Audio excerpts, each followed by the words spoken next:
my friends, and welcome back to EVE Online with me, Mark from Dadex, and it's Cormorant time. ThinTrash and his Cormorant.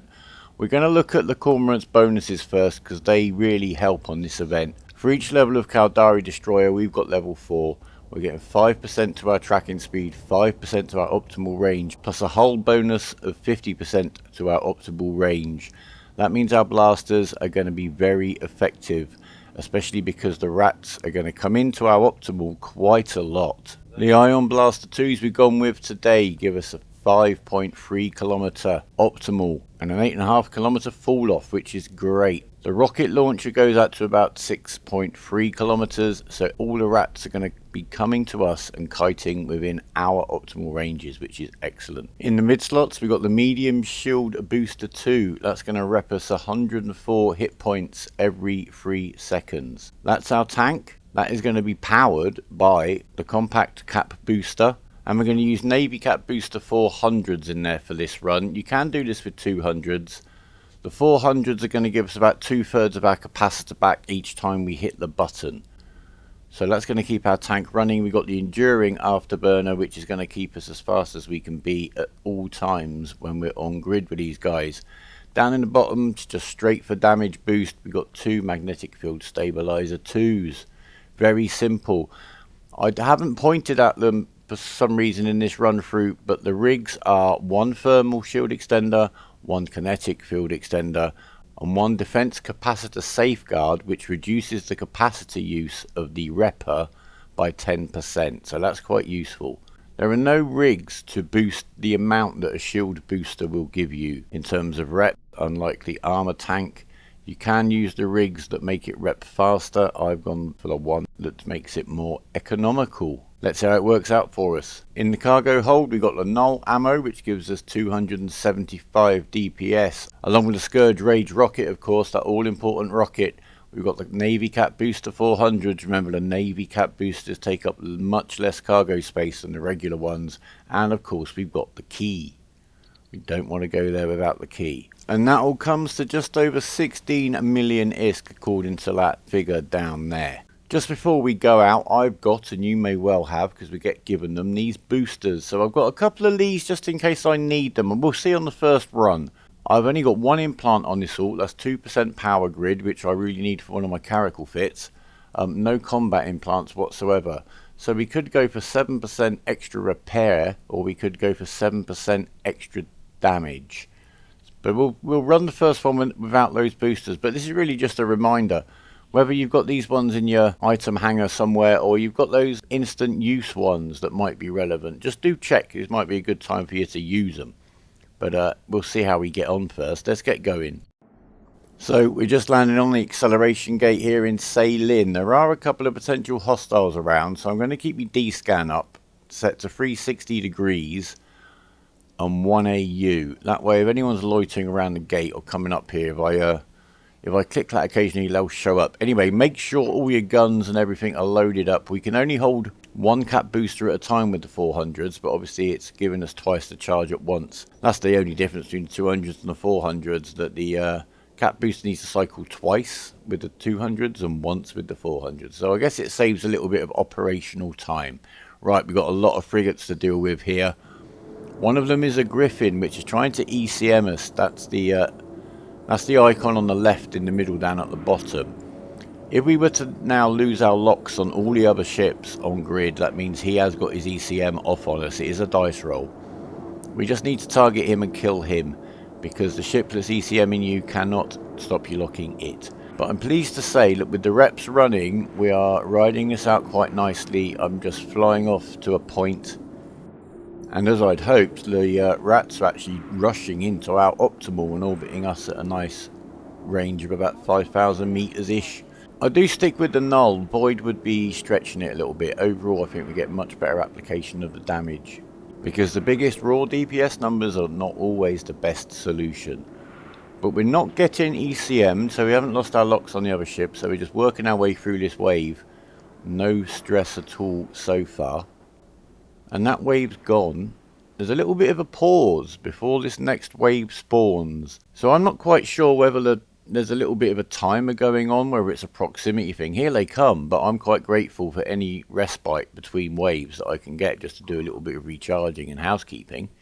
It all helps. So we're going to drop another cap booster. That reloads straight away. So it is a little bit more efficient, certainly on the button pushing, than the one running the 200s. No stress here so far. The Cormorants can do you quite a bit of damage if they get in close, so I would kind of primary them. The Coraxes maybe after. If you're getting webbed, that's obviously slowing you down, so their damage is going to apply. So you might want to primary the ships that are webbing you. Obviously your overview is going to show you which ships are doing what to you. But I'm not feeling any pressure really at all. I'm in low sec. It wouldn't be handy to be in this kind of fight if somebody came into the room and I've got a disruptor on me and all this is going on. I'd probably be a little bit stuck, but I'm getting away with this. The Kestrels are hitting me pretty hard. They're hitting me as hard as the Cormorant was, so we'll get them down. The Corax has got a bit more range, but he doesn't actually hit us for as much damage. So we dipped down to about 20% shield then, but that's as bad as it got, and we haven't had to overheat anything. I've sped the footage up to 2 times speed just to help us along here. You're familiar now with the process. The little frigate swarms are not too much for us to handle whatsoever. We're getting a little break before the next spawn, which is very nice. Again, I'm going to take every opportunity to get as charged up as possible. So all we've got to keep doing really is feeding the cap. Using the cap boosters as and when. Getting those reps going in a timely manner. And they're going to come to us range-wise. I am setting orbits of 1,000 meters. I obviously have no expectation of getting within 1,000 meters of them, but it seems to keep them in a handy place. But even when you just click off the Afterburner running, they'll get to you and stay within your optimal range very nicely. The Bantams again are glitched out on this site, so I'm going to head over towards that one, but the next spawn comes in. So let's get ready for that one. Poor glitch Bantam, we'll head over, try and get in, but the next waves come in. We've got another Caracal. There was one in the last wave. We want to prioritise that Caracal. He's our primary. Get your orbit in at 1,000. Once we're in close, it should drop off a little bit. The Caracals seem to get 1 or 2 big hits on you, but don't apply damage very consistently. I'm not really quite sure what's going on with them, but once he's down, and obviously as you reduce the numbers of ships left in the wave in general, the DPS incoming drops. We get the boosters off. We're all good to go again, ready for the next wave. Let's see if we can get this Bantam before the next wave spawns this time. They still don't want to get involved, but so we'll take them out of the picture. Right, I think we've got one more wave left. Let's head up towards the gate. Here it comes. It's another Caracal. 3 cruiser spawns, and he's got some Bantams with him, so we know they're not going to do much. So we'll just get in, get the Caracal. Again, you can see he can do some nasty little hits to us. Not so little, maybe.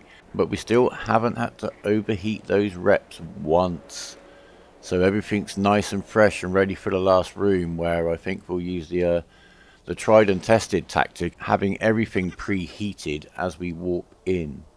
I must say this is definitely a much calmer experience than doing it in the Incursus. As you'd expect, it's basically the extra DPS. We've got like double the DPS here. So we're taking down the rats faster, so they're there for half the time to do damage. The fact that we're that much slower than the frigate doesn't seem to have hindered us at all so far. So we'll get everything recharged as much as possible, get everything reloaded and get ready to go into the last room. A quick check on the D-scan just to make sure there's no one loitering. I really don't want anyone joining me in that last room fight, not in low sec. We've got plenty of cap boosters left, which is good to see. So let's get ready, head into the last room. Preheat the reppers, preheat the blasters. We're going to get this guy. We're going to go for the orbit at 1,000 first, get him locked up, get everything switched on all at once, and just see how this goes. Get ready to pop the cap booster if we need to. We're back to normal speed now. This fight's too short to be sped up. So he's getting in. He's staying right around 4,000 meters range, so maybe Void would be possible in this room. The other room, I think Null gives us a lot more leeway to be applying damage a lot more. But we're not getting scared by this guy whatsoever. I'm not even sure if the overheating on the reps was that necessary. Our DPS has burnt that guy down very quickly. So let's see if it was worth the effort, and oh my word, yes it was. 136 million, we got the Dread Guristas drone damage amplifier. He by himself is worth the princely sum of 123 million, it says there. And that's certainly a very good drop. We got 60 million in the Incursus yesterday. 136 million today. That's very good news. We'll certainly take that. We did run another site in Anne before that one. I'm just going to let the last room play out here. You'll just follow what's happening, I'm sure. And I'm just going to say thank you very much for watching. I'm going to leave you there. The Cormorant was certainly an easier ride than the frigate. It's I'm not going to quite say easy mode, but it's more relaxed. The DPS really does take them down quicker. Obviously, they can do much less damage to you. Leave us a comment. What do you think? What ships have you been trying? Are you going to have a go in the Cormorant yourself? So leave us a like if you've liked it. It really does help the channel, clicking that like button. Subscribe if you want to stay in touch.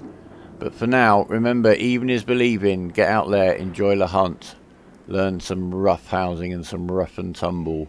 And have a big grin on your face when you get a lovely big fat loot drop. Or even a rather more humble loot drop like I got on that site. But it was still very good fun. It's still time learning how to use your ship very well. But for now, take care of yourselves and each other. Fly brave and goodbye.